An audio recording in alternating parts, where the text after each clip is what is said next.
Shalom, haleluya, puji Tuhan. Bapak Ibu Saudara yang dikasihi oleh Tuhan, kembali Tuhan memberi kita kesempatan, Tuhan memberi kita waktu untuk mendengarkan firman Tuhan. Mari kita berdoa.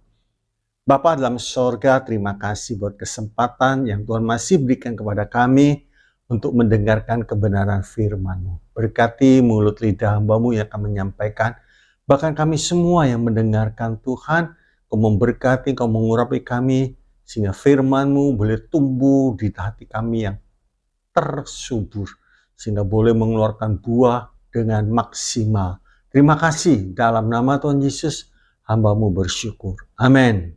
Shalom Bapak Ibu Saudara yang dikasihi oleh Tuhan. Nah, pada kesempatan hari ini saya ingin menyampaikan kuat mengatasi kegagalan. Ya. Kuat mengatasi kegagalan. Mari kita baca 2 Korintus 12 ayat 9 dan 10. 2 Korintus 12 ayat 9 dan 10. Tetapi jawab Tuhan kepadaku, cukuplah kasih karuniaku bagimu. Sebab justru dalam kelemahanlah kuasaku menjadi sempurna. Sebab itu terlebih suka aku bermegah atas kelemahanku, supaya kuasa Kristus turun menaungi aku. Karena itu aku senang dan rela di dalam kelemahan, di dalam siksaan, di dalam kesukaran, di dalam penganiayaan dan kesesakan oleh karena Kristus. Sebab jika aku lemah, maka aku kuat. Amin. Haleluya. Nah, Bapak Ibu Saudara yang dikasihi oleh Tuhan, kita melihat pernyataan Paulus dalam 2 Korintus 12 ayat 9 dan 10. Romawi 1. Apakah kita siap menyerah? Menyerahnya saya beri dalam tanda petik. Ya.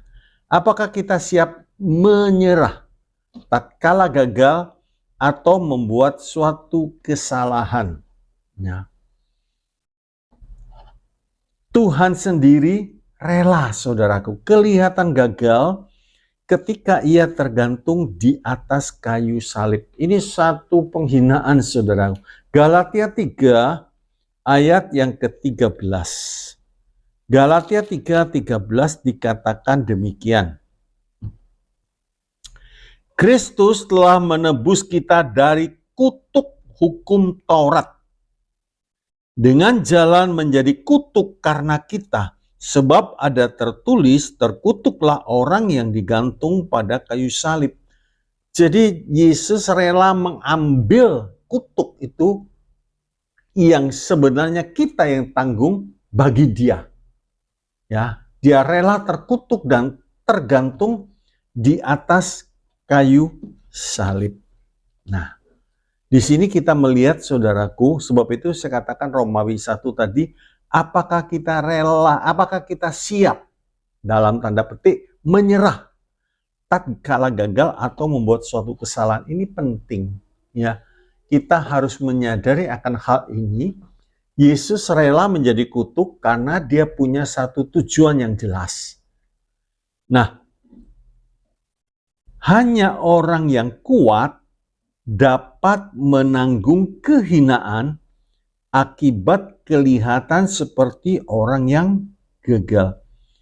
Hanya orang yang kuat, saudaraku, yang dapat menanggung kehinaan ini. Kadang-kadang kegagalan atau kelihatan seperti orang yang gagal itu penting, ya, agar dapat mengalami persekutuan dengan penderitaan Kristus. Jadi pada waktu kita mengalami kegagalan, ketidakberdayaan, di situ kita baru sadar, ya, bahwa Kristus pun pernah mengalami ini. Coba kita lihat Filipi 3 ayat yang ke-10. Filipi 3 ayat yang ke-10 dikatakan demikian. Yang ku kehendaki ialah mengenal Dia dan kuasa kebangkitannya dan persekutuan dalam penderitaannya, di mana aku menjadi serupa dengan Dia dalam kematiannya.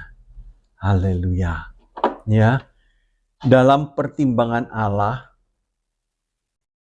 ada saat-saat di mana lebih baik bagi kita untuk mengalami kegagalan daripada keberhasilan. Ya, secara manusiawi nggak suka kita. Tapi Tuhan tahu di saat gagal, di saat kita tidak berdaya, di situ kita menyadari bahwa kekuatan kita tuh sangat-sangat terbatas, saudaraku ya. Ada batasnya. Justru dalam kegagalan, saudaraku, di situ muncul sifat-sifat kita bisa menjadi orang yang lembut, ya. Orang yang memiliki belas kasihan. Timbul ini semua dari kegagalan-kegagalan, ya, kegagalan yang pernah kita alami, ya. Asalkan kita tidak membiarkan diri kita menjadi pahit, ya. Gagal, terus di situ kita melihat, saudaraku, kita tidak menyerah, kita tidak pahit, saudaraku, sehingga kita bisa bersyukur. Rata-rata, saudaraku, orang yang pernah mengalami kegagalan, terus dia menang, sifatnya pasti berubah. Ya. Sifat-sifatnya pasti berubah. Mungkin dulu kaya raya, gagal, bangkrut, saudaraku. Tapi setelah Tuhan angkat lagi, sukses, mengalami keberhasilan, pasti sifatnya berubah. Ya. Jadi kadang-kadang Tuhan perlu memberi kegagalan daripada keberhasilan. Sebab apa, saudaraku, kita melihat, ya, di dalam Ayub 19 ayat 25 sampai 26, kita gagal, jangan pernah menyerah, saudaraku. Ya, jangan biarkan diri kita mengalami kepahitan, jangan menyerah. Ayub 19 ayat 25 sampai yang ke-26. Tetapi aku tahu penebusku hidup, dan akhirnya ia akan bangkit di atas debu.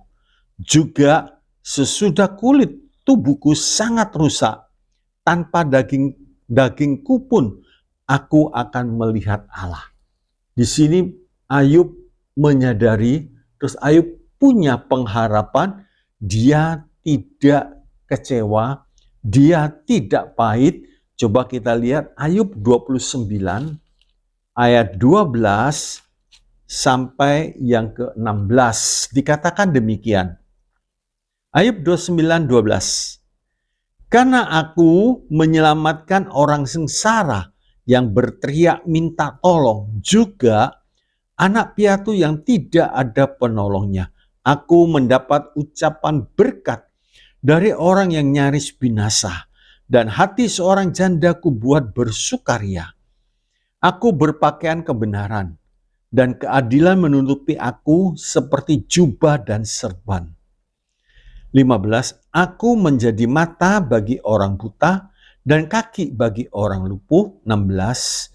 Aku menjadi bapak bagi orang miskin, dan perkara orang yang tidak kukenal kuselidiki.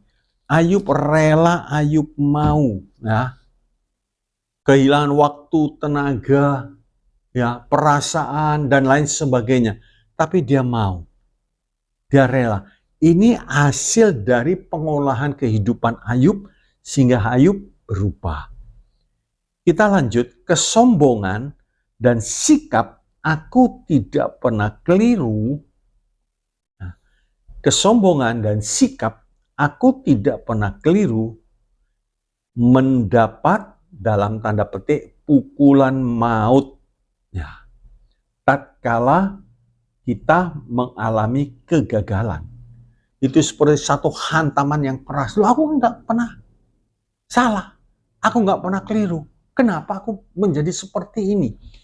Nah, itu seperti hantaman, ya. Nah, niat Allah yang utama justru untuk memberkati kita dengan luar biasa, ya.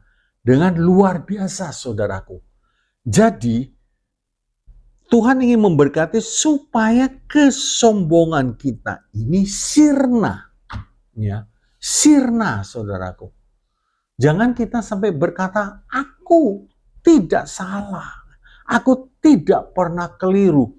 Nah, orang seperti ini sombong dan Tuhan tidak bisa meninggikan, mengangkat orang seperti ini. Di dalam peristiwa Petrus mengalami kegagalan yang luar biasa. Petrus menyangkal Tuhan dengan bersumpah. Ini satu kegagalan yang parah, saudaraku. Matius 26 ayat 74 sampai 75. Matius 26 ayat 74 sampai yang ke-75. Dikatakan demikian. Maka mulailah Petrus mengutuk dan bersumpah, aku tidak kenal orang itu. Dan pada saat itu berkokoklah ayam. Maka teringatlah Petrus akan apa yang dikatakan Yesus kepadanya. Sebelum ayam berkokok, engkau telah menyangkal aku 3 kali. Lalu ia pergi keluar dan menangis dengan sedihnya. Petrus kalau nggak dibuat begini, sombong. Yang lain boleh pergi. Saya nggak. Siapa yang mau menjamah kamu? Menjamah Tuhan, dengan kata lain, langkai dulu mayatku. Wah, omong besar, saudara. Sombong. Tapi di sini kita lihat Tuhan izinkan mengalami kegagalan. Sebelumnya Tuhan sudah bicara, Petrus, nanti sebelum ayam berkokok, engkau sudah menyangkal aku 3 kali. Ya. Juga di dalam Yohanes 21 ayat yang Yohanes 21 ayat yang ke-15 sampai yang ke-18, di sini kita melihat Tuhan memulihkan Petrus dari kegagalannya. Yohanes 21 ayat 15 sampai yang ke-18.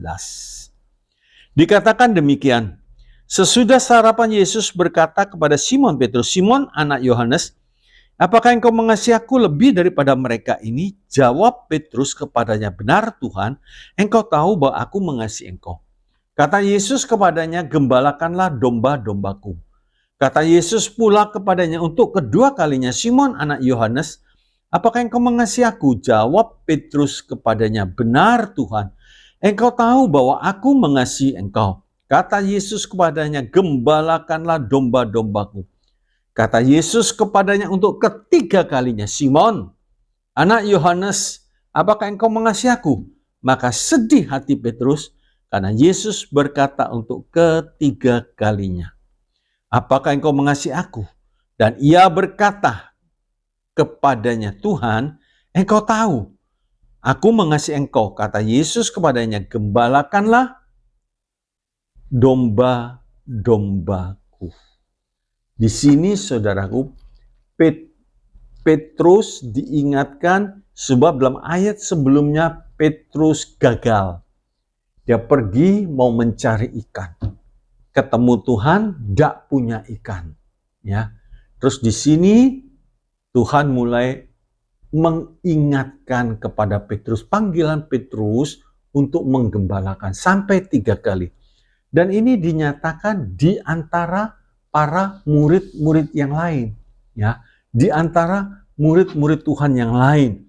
Tuhan memulihkan Petrus di hadapan saudara-saudara seimannya dengan memberi tugas. Jadi pasti dengar dong yang lain-lainnya, oh Petrus yang diberi tugas untuk menggembalakan. Jadi yang lainnya dengar. Jadi bukan hanya ingat kegagalannya, tapi di sini Tuhan mulai pulihkan Petrus supaya Petrus mau dan bisa menggembalakan domba-domba Tuhan. Dari kegagalan yang membuat Petrus terpuruk, tenggelam, saudaraku, Petrus muncul sebagai pemimpin dari ke-12 rasul. Dan kemudian setelah itu, Petrus berkhotbah dengan penuh kuasa pada hari Pentakosta. 3.000 orang langsung bertobat. Bayangin saudaraku. Sebelumnya itu tidak lebih dari 50 hari saudaraku. Ya. Yesus beredar-edar di bumi Setelah kebangkitan 40 hari. Terus Pentakosta 10 hari, total 50 hari. Tapi di situ Tuhan memulihkan keadaan Petrus luar biasa. Petrus betul-betul pulih. Haleluya. Itulah sifat daripada Tuhan. Dihajar lewat kegagalan, ya.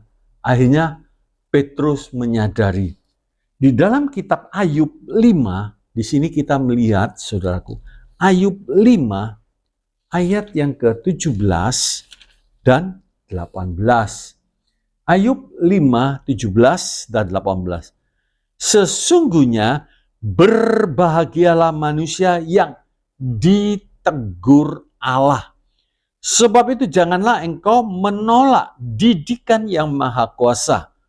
18, saudaraku. Karena dialah yang melukai, tetapi juga yang membebat. Dia yang memukuli, tetapi yang tangannya menyembuhkan pula. Jadi jangan kecil hati kalau Tuhan sedang beracara dengan umatnya, Tuhan memukul umatnya lewat mungkin kesukaran ini, kesukaran ekonomi, sakit, mengalami gangguan ini dan itu. Ingat, jangan reaksi kita menjadi pahit, jangan reaksi kita kecewa, terus mundur dari Tuhan. Yesus memukul, melukai, tapi setelah itu dia membebat. Dan ini menjadi tonggak peringatan. Ya, tonggak peringatan dalam kehidupan rohani seseorang. Dulu saya pernah jatuh begini, dulu saya pernah begini-begini. Tapi Tuhan angkat, Tuhan pulihkan. Haleluya. Tuhan membebat kita dengan luar biasa. Kalau Tuhan sempat memukul, Tuhan sempat menegur, Tuhan sempat melukai, jangan kecewa. Tetap kuat, saudaraku. Sebab janjinya kita melihat Matius 12 ayat yang ke-20. Matius yang 12 ayat yang ke-20 dikatakan demikian. Bulu yang patah terkulai tidak akan diputuskannya. Dan sumbu yang pudar nyalanya tidak akan dipadamkannya. Sampai ia menjadikan hukum itu menang. Kalau kita ngerti, kita sadar sifat Tuhan itu tidak pernah merusak. Tidak menghancurkan, terus memukul, terus ditinggal begitu. Enggak, saudara. Tapi Tuhan punya rencana yang indah. Sebab itu saya katakan, kalau Tuhan sempat memukul kita, berarti kita anak halal, bukan anak haram. Ibrani 12 ayat 6 sampai yang ke-8, anak mana yang gak dipukul? Kalau dia bersalah, saudaraku. Nah, sebab itu kita harus mengerti dan justru kita datang lebih dekat kepada Tuhan. Untuk bangkit kembali dari kegagalan, saudaraku, Musa mengalami sebuah kegagalan yang serius. Ya. Bayangin, saudaraku, Musa mengalami satu kegagalan yang serius, tapi di sini kita melihat kebesaran hati Musa. Di dalam Bilangan 20 ayat yang ke-7 sampai yang ke-12. Bilangan 20 ayat yang ke-7 sampai yang ke-12.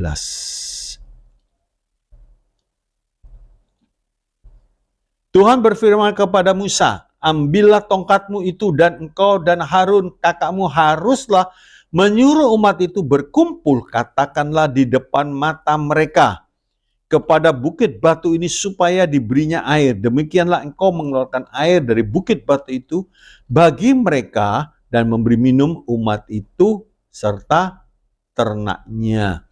Musa disuruh berkata. Tapi apa yang dikerjakan oleh Musa? Lalu Musa mengambil tongkat itu dari hadapan Tuhan seperti yang diperintahkannya kepadanya ketika Musa dan Harun telah mengumpulkan jemaah di depan bukit batu itu. Berkatalah ia kepada mereka, dengarlah kepadaku, hai orang-orang durhaka.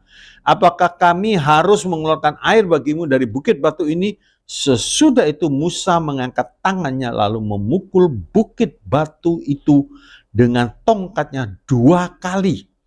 Maka keluarlah banyak air sehingga umat itu dan ternak mereka dapat minum. 12. Tetapi Tuhan berfirman kepada Musa dan Harun, karena kamu tidak percaya kepadaku dan tidak menghormati kekudusanku di depan mata orang Israel, itulah sebabnya kamu tidak akan membawa jemaat ini masuk ke negeri yang akan kuberikan kepada mereka. Musa gagal. Ya, kalau secara manusiawi sudah, siapa sih yang gak emosi menghadapi orang yang dipimpin modelnya seperti ini? Musa emosi habis-habisan. Tetapi apakah Musa kecewa? Apakah Musa ngambek, saudaraku? Enggak. Musa mengatasi kegagalan dengan sikap yang dewasa. Musa tetap memimpin umat itu. Ya. Bukan satu perkara yang mudah, saudaraku. Kalau seorang pemimpin tidak berjaga-jaga, bisa tergelincir seperti Musa. Ya. Kita lihat Ulangan 3 ayat 23. Ulangan 3 ayat 23 sampai 29. Di sini Musa menjelaskan, memberitahu kepada bangsa Israel. Ya. Juga pada waktu itu aku mohon kasih karunia daripada Tuhan. Demikian, ya Tuhan Allah, Engkau telah mulai memperlihatkan kepada hamba-Mu ini kebenaran-Mu dan tangan-Mu yang kuat. Sebab Allah manakah di langit dan di bumi yang dapat melakukan perbuatan perkasa seperti Engkau. Biarlah aku menyeberang dan melihat negeri yang baik yang di seberang sungai Yordan, tanah pegunungan yang baik itu dan gunung Libanon. Perhatikan apa jawaban Tuhan. 26, tetapi Tuhan murka terhadap aku. Ini Musa mengulang perkataan Tuhan kepada bangsa Israel. Tuhan murka terhadap aku oleh karena kamu, ya, oleh karena kamu, dan tidaklah mendengarkan permohonanku. Tuhan berfirman kepadaku, cukup, jangan lagi bicarakan perkara itu dengan aku. Di sini Musa cerita, sedih saudara, pasti sedih, gara-gara kamu. Gara-gara kamu Tuhan berkata, cukup, sudah gak usah lagi dibicarakan masalah ini. Terus 27, naiklah ke puncak gunung Pisga dan layangkanlah pandanganmu ke barat, ke utara, selatan, dan ke timur, dan lihatlah baik-baik. Sebab sungai Yordan ini tidak akan kau seberangi. Suruh melihat tapi gak bisa masuk. Sebab sungai Yordan bukan bagian Musa untuk menyeberangi, sudah diserahkan kepada Yosua. Dan berilah perintah kepada Yosua, kuatkan dan teguhkanlah hatinya. Sebab dialah yang akan menyeberang di depan bangsa ini dan dialah yang akan memimpin mereka sampai mereka miliki negeri yang akan kau lihat itu. Demikianlah kita tinggal di lembah di tentangan Bet Peor. Ini Musa cerita lagi, kilas balik lagi, mengingatkan bangsa Israel. Terus Musa gondok gitu saudara. Musa marah. Enggak, saudara perhatikan di Ulangan 4 ayat yang pertama. Ini kedewasaan Musa sebagai seorang pemimpin. Ulangan 4 ayat 1.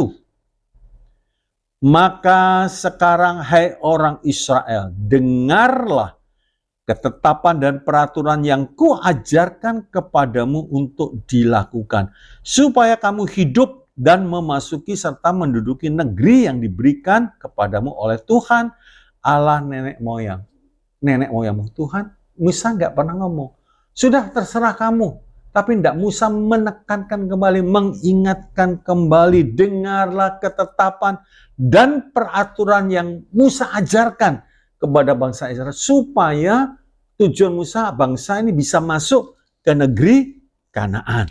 Luar biasa, saudara.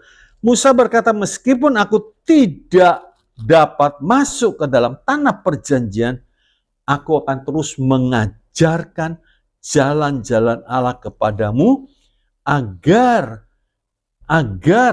engkau dapat masuk ke tanah perjanjian dan diberkati di sana. Sebab itu umat Tuhan sadarlah, belajar mendoakan para pemimpin. Gak gampang, saudara. Jadi seorang pemimpin gak gampang, saudaraku.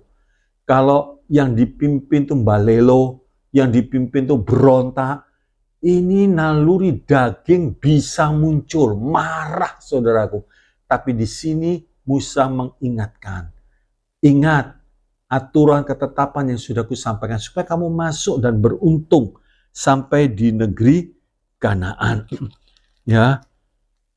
Belajar mendoakan pemimpin. Ibrani 13 ayat yang ke-17. Belajar, saudaraku. Tugas seorang pemimpin enggak mudah. Tugas Paulus itu memelihara semua jemaat, ya. Semua jemaat. Dalam 1 Tesalonika 5 ayat 12 dan 13. 1 Tesalonika 5, 12 dan 13. Kami minta kepadamu saudara-saudara, supaya kamu menghormati mereka yang bekerja keras di antara kamu, yang memimpin kamu dalam Tuhan, dan yang menegur kamu. Dan supaya kamu sungguh-sungguh menjunjung mereka dalam kasih, karena pekerjaan mereka, hiduplah selalu dalam damai seorang dengan yang lain. 2 Korintus 11, 27, 28. 2 Korintus 11, 27, 28. Aku banyak berjerih lelah dan bekerja berat. Kerap kali aku tidak tidur. Aku lapar dan dahaga. Kerap kali aku berpuasa kedinginan dan tanpa pakaian. Dan dengan tidak menyebut banyak hal lain lagi, urusanku sehari-hari yaitu untuk memelihara semua jemaat. Betapa beratnya, saudara. Baik itu pemimpin sekolah minggu, baik itu pemimpin kaum muda, baik itu pemimpin kur, baik itu pemimpin musik, baik itu gembala sidang, dan seterusnya. Berat, sebab itu kita wajib harus mendoakan supaya pemimpin tidak tergelincir, ya, di saat melihat orang yang dipimpinnya nggak taat. Ya. Bila kita sebagai pemimpin jemaat, pemimpin sekolah minggu, kaum muda, musik, bila kita mengalami kegagalan, yang bisa kita lakukan saat kita mengalami kegagalan ini, dan kita kebetulan sebagai pemimpin, saudaraku, adalah menyerahkan kegagalan kita kepada Tuhan Yesus dan kemudian tetap melanjutkan perjalanan kita dengan Tuhan. Ya, tadi saya sudah jelaskan Musa gagal, tapi Musa dewasa bersikap, saudaraku. Mari kita menjadi umat Allah, ya, yang tangguh. Dan di saat kita sempat mengalami kegagalan, menyerahkan kegagalan kita kepada Tuhan, dan terus mengikut Tuhan dengan segenap hati. Jangan gagal, sudah enggak lah, aku mulai hari ini aku enggak mau pelayanan lagi, ditinggal. Itu jalan termudah, tapi jelek di hadapan Tuhan. Kalau kita sempat dipanggil dalam pelayanan, Tuhan memang gak berjanji bahwa kita akan terus. Di saat kita diterpa oleh orang-orang yang kita layani, bahkan dengan rekan-rekan sepelayanan pun bisa menerpa kita. Tapi ingat, waktu kita gagal, belajar menyerahkan kegagalan kita kepada Tuhan dan terus mengikuti, ya, terus mengikuti. Waktu Petrus gagal nangkap ikan, Tuhan memberi nasihat, dan Petrus terus ikut. Akhirnya Petrus menjadi gembala jemaat. Haleluya, haleluya. Memang saudaraku, jangan gagal terus mogok, enggak. Contoh saya akan berikan, kegagalan bukan alasan untuk kita undur dari Tuhan dan tidak mau melayani. Tadi saya sudah jelaskan, Musa gagal, Petrus gagal, saudara. Paulus gagal, saya beri tanda petik, berselisih dengan Barnabas, ribut. Ternyata pelayan Tuhan bisa ribut juga, saudara ya. Kalau semua kita tidak berjaga-jaga, bisa itu terjadi. Paulus dan Barnabas ribut. Coba kita lihat, saudaraku, di dalam Kisah Para Rasul 15, Kisah Para Rasul 15 ayat yang ke-37 sampai yang ke-40. Dikatakan demikian, Kisah 15, 37 sampai 40. Barnabas ingin membawa juga Yohanes yang disebut Markus. Tetapi Paulus dengan tegas berkata bahwa tidak baik membawa serta orang yang telah meninggalkan mereka di Pamfilia dan tidak mau turut bekerja bersama-sama dengan mereka. 39, hal itu menimbulkan perselisihan yang tajam sehingga mereka berpisah dan Barnabas membawa Markus juga sertanya belayar ke Siprus. Tetapi Paulus memilih Silas dan sesudah diserahkan oleh saudara-saudara itu kepada kasih karunia Tuhan, berangkatlah ia mengelilingi Syria dan Kilkia sambil meneguhkan jemaat-jemaat di situ. Akhirnya pecah. Barnabas setelah ini boleh dikatakan nggak ada lagi beritanya, saudaraku. Setelah ribut, ternyata Barnabas membawa Markus yang juga digelar Yohanes pergi. Paulus membawa Silas. Ternyata setelah itu perjalanan Paulus penuh, saudaraku. Penuh berita, penuh cerita. Terus Paulus dipakai oleh Tuhan. Nah, di sini saudaraku, Paulus nggak sombong, Paulus nggak tinggi hati, tapi Paulus yang merendah. Panggil juga itu Markus. Dia berguna bagiku. Di sini ada pemulihan dalam 2 Timotius 4 ayat yang ke-11. 2 Timotius 4 ayat yang ke-11 dikatakan demikian. Hanya Lukas yang tinggal dengan aku. Perhatikan, jemputlah Markus dan bawalah ia kemari karena pelayanannya penting bagiku. Dibandingkan dengan Kisah Para Rasul 15, keributan yang luar biasa. Tapi setelah sekian lama proses dalam pelayanan, membawa Paulus rendah hati. Dia berkata, panggil Markus. Dia berguna pelayanan. Haleluya. Ada satu pemulihan. Ya. Jangan sampai kita karam. Jangan sampai kita menyerah. Ya. Menyerah. Tatkala mengalami kegagalan. Jangan menyerah. Paulus gak menyerah. Dia melayan, tapi suara hatinya berbicara. Dulu pernah sengketa dan belum pernah diperbaiki. Tapi di dalam 2 Timotius 4 kita jelas melihat Paulus sudah berdamai. Haleluya. Luar biasa, luar biasa. Itu menunjukkan orang Kristen kalau gagal, apakah tadi saya katakan Romawi 1, apakah kita siap menyerah tatkala gagal atau membuat suatu kesalahan? Jangan menyerah. Yesus pun pernah mengalami kegagalan, tidak menyerah. Dia terkutuk karena kita. Haleluya. Kalau gagal terus menyerah, terus tidak mau apa-apa lagi, itu artinya kekuatannya dihancurkan oleh kegagalan yang sedang terjadi. Jangan sampai ya saudaraku, Romawi 2, tidak dihancurkan oleh kesuksesan. Romawi 2, tidak dihancurkan oleh kesuksesan. Kalau seseorang mengalami kesulitan, ya, lebih mudah ditangani daripada berkat yang berlimpah. Aneh rasanya, saudara. Kalau seseorang mengalami kesulitan, lebih mudah ditangani daripada berkat yang berlimpah. Kesulitan itu membawa atau membuat orang datang kepada Tuhan. Sudah kalau tidak berdaya, sudah perhatikan aja.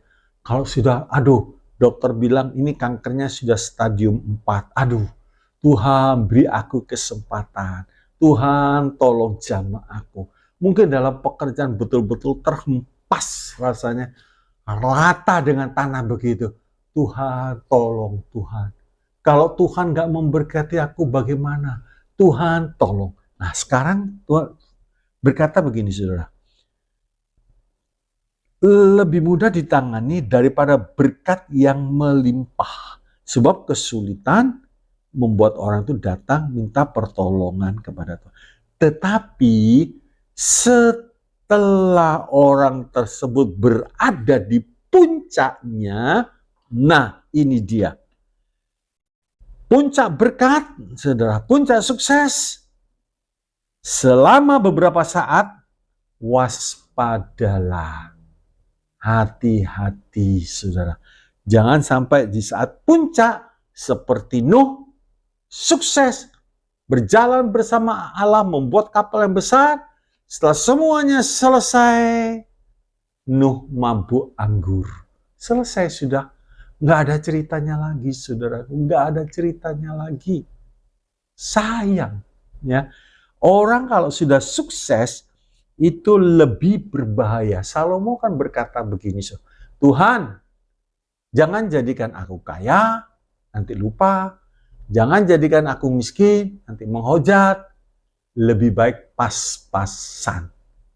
Nah, lebih baik. Salomo dan memang di dalam kitab Pengkhotbah itu menceritakan dia tidak pernah menahan keinginan mata apa yang dia lihat, dia mau diambil. Uang ada, berlimpah, kedudukan ada.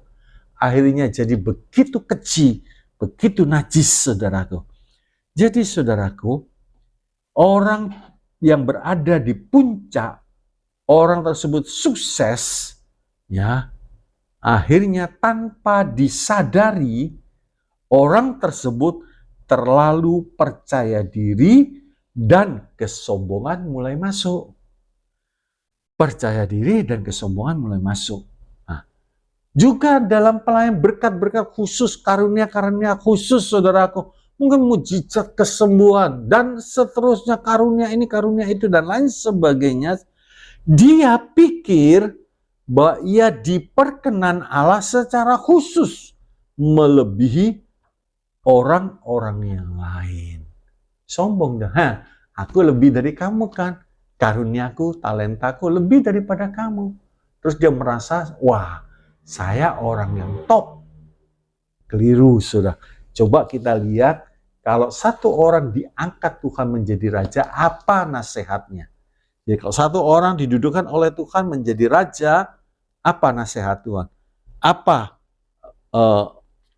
teguran Tuhan? Ulangan 17 ayat 18 sampai yang ke-20. Ulangan 17 ayat 18 sampai 20. Dikatakan demikian, apabila ia duduk di atas tahta kerajaan, maka haruslah ia menyuruh menulis baginya salinan hukum ini menurut kitab yang ada pada imam-imam orang Lewi. Itulah yang harus ada di sampingnya, dan haruslah ia membaca seumur hidupnya untuk belajar takut akan Tuhan Allahnya dan berpegang pada segala isi hukum dan ketetapan ini untuk dilakukannya, supaya jangan ia tinggi hati terhadap saudara-saudaranya, supaya jangan ia menyimpang dari perintah itu ke kanan atau ke kiri, agar lama ia memerintah ia dan anak-anaknya di tengah-tengah orang Israel. Suruh ada kitab Taurat, hukum-hukum Lewi, orang Lewi harus ada dan harus dibaca. Ya, itu kita sukses, kita berhasil, atau kita firman Allah ada di dalam kehidupan kita, dalam hati kita, itu yang terus akan berbicara, ya, berbicara, merenung-renungkan firman Tuhan siang dan malam. Sebab apa, saudara? Kesejahteraan dapat membuat kita lupa akan Allah. Kita lihat Ulangan 6 ayat 10 sampai yang ke-13. Ulangan 6 ayat 10 sampai 13 ini diberi peringatan oleh Tuhan. Maka apabila Tuhan Allahmu telah membawa engkau masuk ke negeri yang dijanjikan dengan sumpah kepada nenek moyangmu, yakni Abraham, Ishak, dan Yakub, untuk memberikannya kepadamu kota-kota yang besar dan baik yang tidak kau dirikan. 11.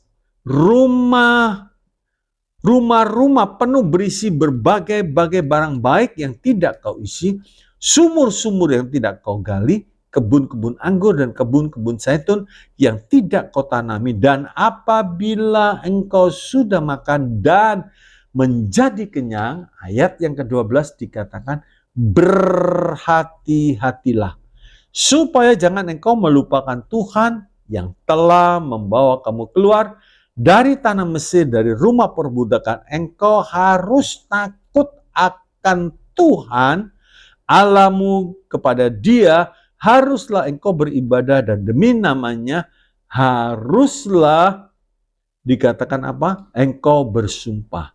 Nah, di sini diperingati ayat 14, janganlah kamu mengikuti Allah lain dari antara Allah bangsa-bangsa sekelilingnya. Gampang orang kalau sukses berpaling kepada yang lain, mulai meninggalkan Tuhan, sudah nggak ingat lagi dengan Tuhan. Ya, disuruh doa nggak, ketawa, disuruh ke gereja nanti capek, dan seterusnya.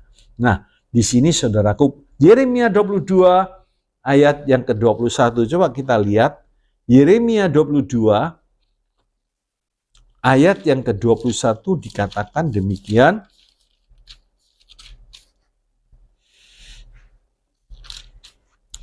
Aku telah berbicara kepadamu selagi engkau sentosa. Nah, Tuhan ngomong, tapi apa saudara? Tetapi engkau berkata, aku tidak mau mendengarkan. Itulah tingkah langkahmu dan sejak masa mudamu, sebab engkau tidak mau mendengarkan suaraku. Rata-rata saudara, coba kalau orang itu sederhana, ya, pas-pasan begitu, dinasihati, oh iya terima kasih. Coba orang itu sudah kaya, punya kedudukan, mobilnya mewah, terus dinasihati, kamu nggak boleh gitu. Mereka akan bilang, siapa kamu? Kok ikut campur urusan orang? Nah, saudara perhatikan, gak gampang. Orang sudah sukses, dinasehati tidak mudah. Apalagi yang menasehati status sosial ekonominya lebih rendah. Gak dianggap, saudara. Gak dianggap, ya. Nah, kita melihat tanpa pengendalian diri yang khusus, hati dapat menjadi sombong dalam sekejap. Dan tidak seorang pun terkecuali dari hari ini. Sukses yang besar mendorong para pengkhotbah, para pengusaha, jemaat, dan lain sebagainya untuk menyombongkan. Kalau pengkhotbah, pendeta menyombongkan gereja. Mereka sebagai gereja yang paling cepat pertumbuhannya. Gua ngembalain cepat. Dalam tempo 2 tahun, kamu lihat, itu sudah 15 tahun. Jadi gembala sidang. Apa mana? Jemaat sombong, hati-hati saudaraku. Ya, hati-hati. Kitab Obadya 1 ayat 3 dan 4, coba kita lihat. Obadya 1 ayat 3 dan 4 dikatakan demikian. Keangkuhan hatimu telah memperdayakan engkau. Ya, engkau yang tinggal di liang-liang batu, di tempat kediamanmu yang tinggi. Engkau yang berkata dalam hatimu, siapakah yang sanggup menurunkan aku ke bumi. 4. Sekalipun kau terbang tinggi seperti burung Raja Wali, bahkan sekalipun sarangmu ditempatkan di antara bintang-bintang, dari sana pun aku akan menurunkan engkau. Demikianlah firman Tuhan. Jangan sombong, sombong itu melawan Tuhan dan pasti direndahkan.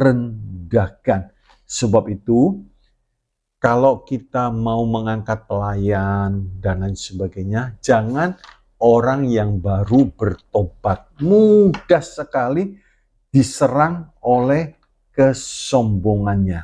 Ya. Begitu juga Tuhan tidak cepat-cepat memberikan harta duniawi ini, saudara. Tapi ada step-stepnya.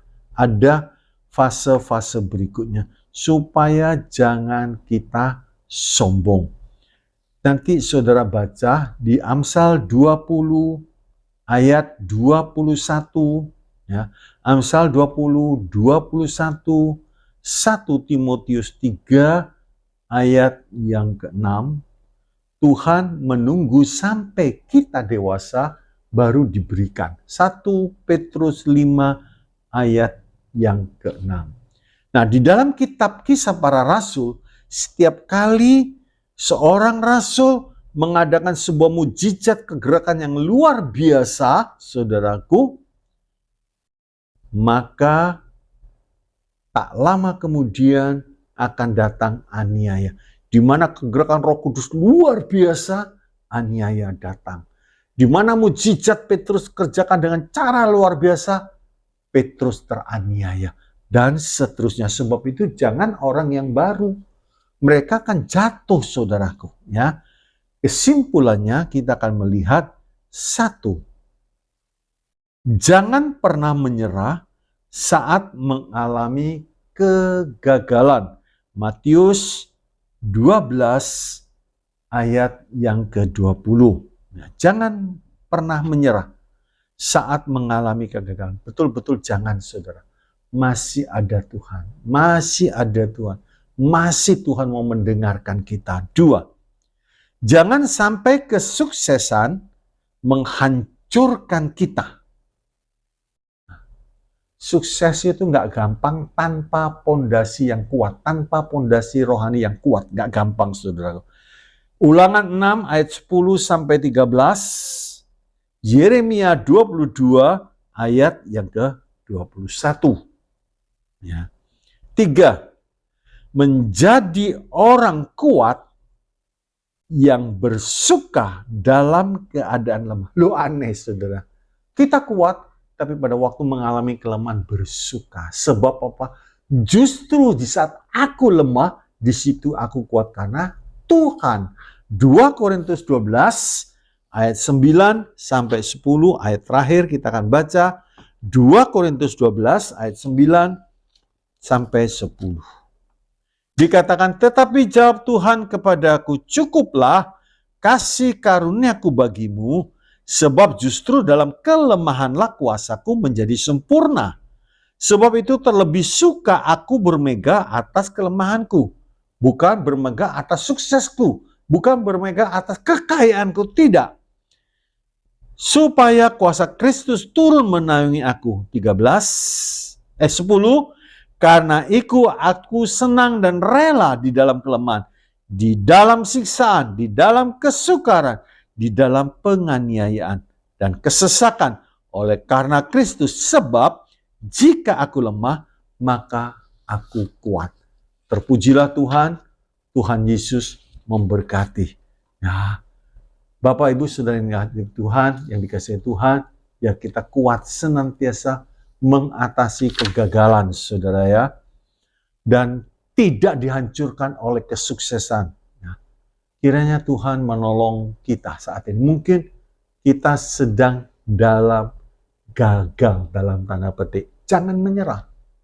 Jangan menyerah. Hadapi. Bersama dengan Tuhan, kita akan melakukan perkara-perkara yang gagah perkasa. Mari kita berdoa. Bapa, terima kasih, terpujilah namamu, biar ini mengingatkan kami kembali. Gagal bukan berarti hancur.